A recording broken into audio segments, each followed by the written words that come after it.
Welcome to Cover. I'm Stephen Walker. Today we're exploring the pages of Out magazine. I'll be chatting with editor-in-chief Daniel Reynolds, but first, here's some exclusive footage with our cover star Billy Porter.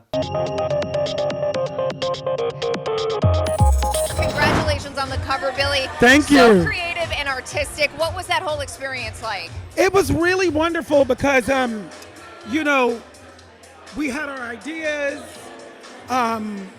Everybody came together, and it was so smooth and so honest. It really feels like I'm finding a space for this next part of my journey. And speaking of this next part of your journey, I mean, you're making your return to music with a new album now 26 years after your debut album. Yes. And this is really such an expression, a personal expression for you. So Yes. what has it been like making that return? Well, it's redemptive. It's redemption. Yeah. My first R&B album came out on A&M Records in 1997. The business was very homophobic, and it didn't work out so well for me because I really wasn't interested in not being my full self. And so now, all these years later, I get to come back on my own terms, and it takes my breath away. It's magical. I'm so grateful that I've lived long enough to see the day where my queerness, which I was told would be my liability by allies and haters alike. And it was my liability for decades. And now my queerness is my superpower. And the world needs to see what that looks like. Our kids need to see what that looks like and what that feels like. Our government officials need to understand that the change has already happened. The world only spins forward, and we're not going anywhere. So, my art is a revolutionary act. It's my calling, it's my purpose, it's my ministry. And the music, the singing, is the original gift. That's what God gave me. I started singing at 5 in church.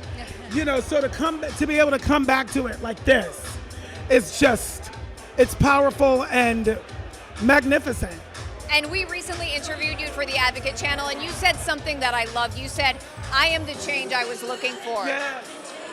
What does it mean to you to provide that for others when you weren't afforded that yourself?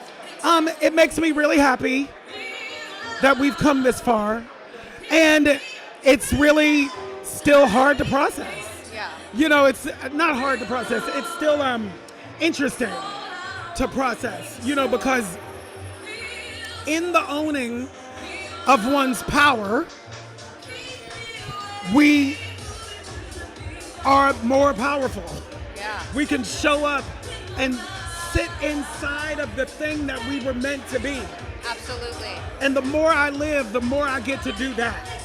And it's powerful. It really is.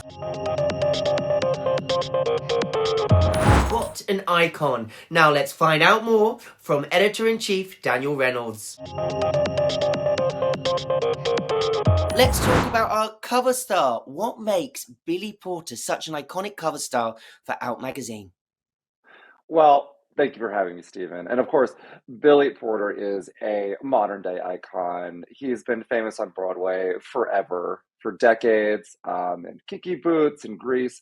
And of course, he then conquered Hollywood, winning an Emmy as the first Black gay man in a leading role for Pose, and then also, becoming a director for productions in Amazon and starting his own projects. So, with the launch of his music career, a tour, an album, I mean, it was really time for us to revisit with Billy and really celebrate his status as an icon and as an inspiration for so many LGBTQ people around the world. I mean, what a trailblazer. And he had his very own cover party, and I hear it was a huge success. Tell me all about it. The party was really amazing, I have to say. It reminded me of like Sex in the City and this sort of heyday of print publishing parties in New York. It was at the Somewhere Anywhere Lounge, and you could really see the skyline of New York. The crowd was really energetic. Everyone was just so excited to be together to celebrate Billy. and just to be here and queer. And I think that's what Billy outlined in his speech he gave to the crowd later in the night, which is that, hey, look around you. We've done so much work already. Pride's coming up. Pride is a protest. And here we are right in the middle of it all. So, just a really great moment in time. Yeah, no, it looked absolutely amazing. And you're not the first person to say it was like Sex in the City, being part of the cast. I'm so upset I didn't make it. In this issue, you also feature Drag Race favorite Sasha Colby. Don't give too much away, but can you tell us what Sasha said about her first gender affirming experience? Oh my God, of course. And, Sasha Colby, she hasn't, won Drag Race. It's still in the middle of the season, but it feels like she's already a winner. She's one of the standout contestants, I think, of all time. So how exciting to, in the magazine, trace her style journey, beginning when she was a teenager in Hawaii to present day as, a winner of drag pageants and also a finalist on the world's biggest drag television stage. So what you talked about early in her journey, she got dressed up for Halloween with some friends. And she, for the first time, felt like she was walking out as herself. And the effect on her was so apparent that people would just comment, wow, you look so great. It's so nice to see you.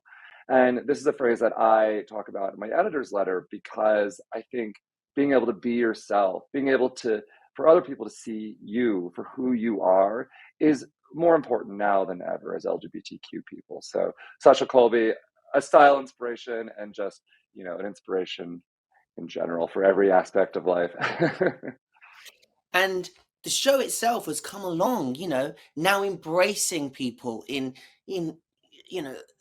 transgender. There was a time when it was almost frowned upon on the show. So it's been beautiful to see that develop on the show and then being embraced. And do we think she's going to win? I mean, if I were a betting man, I would put my chips on Sasha Colby. And you know what? Even if she doesn't win, as I mentioned before, I think she's already a winner. And it's so amazing. People already talk about her as an icon. She's only like 36 years old, 37. So she really has she's very young, and she has a lifetime of changing the landscape for drag and LGBTQ rights, and just being fabulous. So she's one of my favorites, that's for sure. And with some more exciting news, tell us a little about Out Traveler homecoming to the pages of Out magazine. Absolutely. So Out Traveler, for the past couple of years, has been its own individual magazine. And for this issue, we really welcomed it back into its pages. This is really exciting for me because I love travel. And I think right now in the world, right, I mean, we're moving past lockdown, the world is opening up again, queer people are starting to travel again. So it's more important than ever to really report on the spaces that are safe, the spaces that are celebratory of our community. And so to be able to devote more pages to that, to be working with Jacob Anderson Minchell, who is the Out Traveler editor-in-chief, on curating these destinations and the different reporting that goes into acceptance is really special. And I think with this spread in particular, island vacations, always a perennial favorite among queer people. I myself got to go to Puerto Rico and dive into a bioluminescent bay, which is a really magical experience, which you can read about in the issue.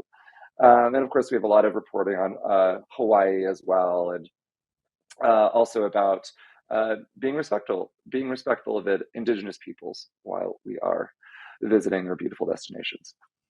Well, yes, lots of good things to read inside this episode. Thank you so much for your time today, Daniel, and I look forward to talking to you again soon. Thanks for watching Cover to Cover on the Advocate channel. Subscribe to our YouTube channel and visit advocatechannel.com for the latest news.